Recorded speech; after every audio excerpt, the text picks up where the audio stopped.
Hello everyone, Twan Michelle here, Narcissistic Abuse Recovery Coach and mental health therapist. And today I want to talk to you guys about the reason self-compassion is so essential for healing trauma.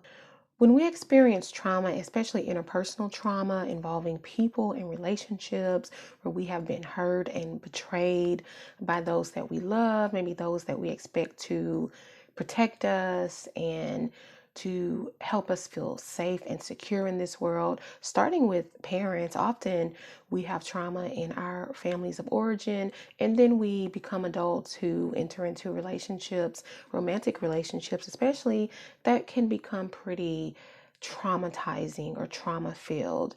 And so when that happens, especially for survival reasons, when we are kids, we have to internalize that. We can't really look at our parents or think about them as being bad people. Not that they're bad, but kids tend to think of things in terms of good or bad or right and wrong.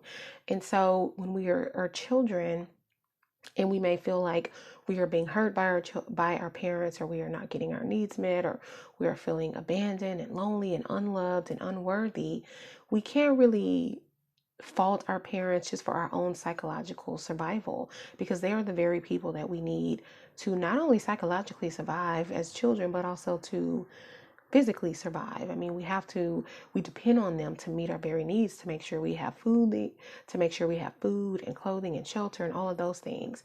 So because our minds won't allow us to see our parents as harmful in any way, we have to internalize that, and then we tend to blame ourselves.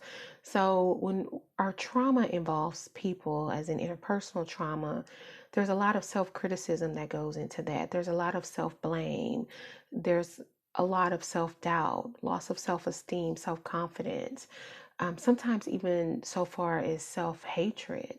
So there was a meme that was going around on Instagram not too long ago, or maybe it was a while ago, I don't remember, but it said that when kids are, I'm not quoting verbatim, but it basically was saying that when kids are harmed by their parents, they don't unlove their parents, they start to not love themselves.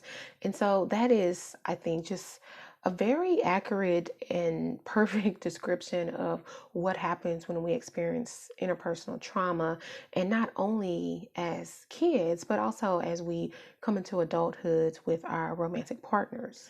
Often, before we can get to a place of seeing our partners as people who are harmful to us, maybe abusive to us in some way, then we blame ourselves. We think, well, I must have done something to make them act like that. Maybe I don't deserve anything better than this. So maybe I'm not worthy of the type of love that I would like, or the type of love that I see others experience. Maybe I'm just not good enough for that. So we put the blame on ourselves instead of putting the blame where it belongs. And what happens though when we do that is that we really start to beat up on ourselves. We develop this pattern of talking down to ourselves, lots of negative self-talk.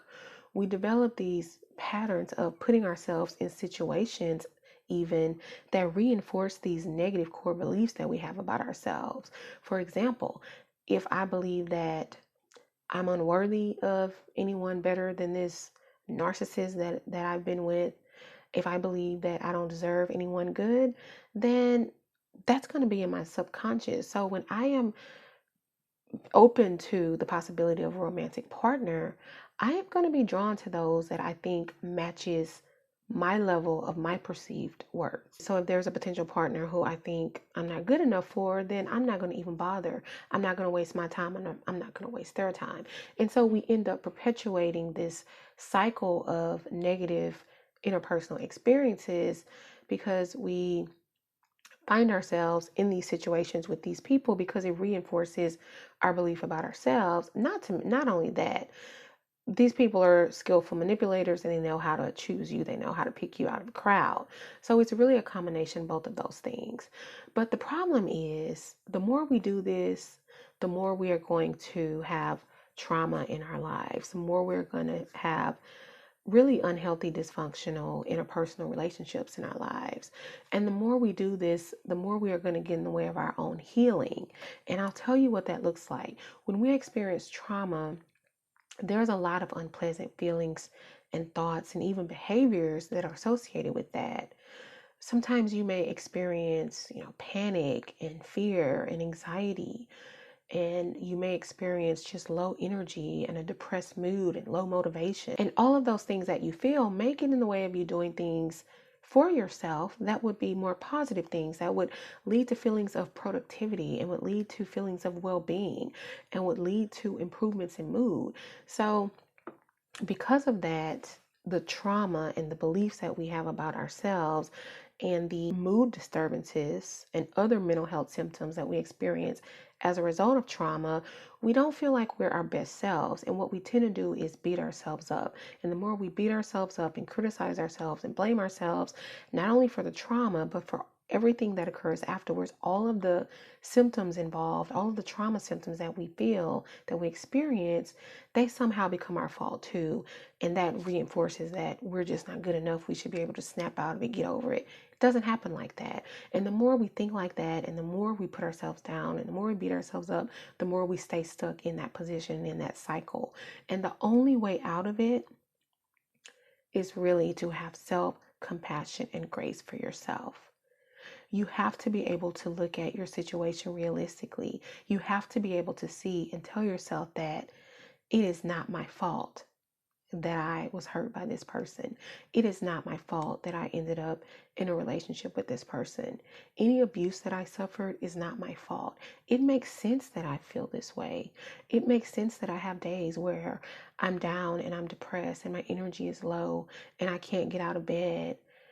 And if all I can do is survive the day, it's okay. It makes sense.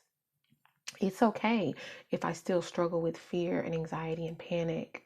And maybe I have a hard time being around other people. Maybe I socially isolate. Maybe I have a hard time even getting up and going to work sometimes because I can't really function.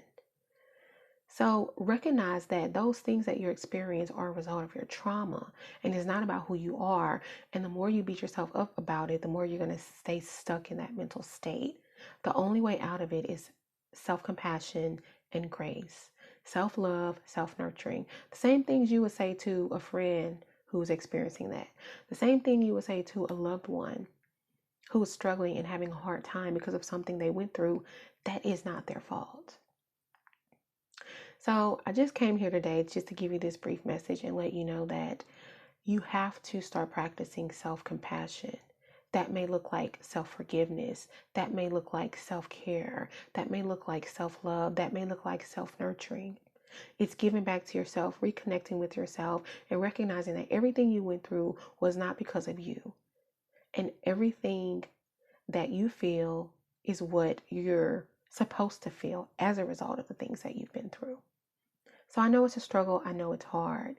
It gets better with help. It gets better with doing the work. And one of the most important things that you can do is to start practicing compassion for yourself. So that's all I have, guys. Let me know in the comment section down below if you struggle with self-compassion, and give this video a thumbs up, share it out with others who you think may benefit from this topic. And if you have not subscribed to this channel, what are you waiting on? We'd love to have you be a part of this community. And thank you guys so much for watching. Until next time, take care. Bye.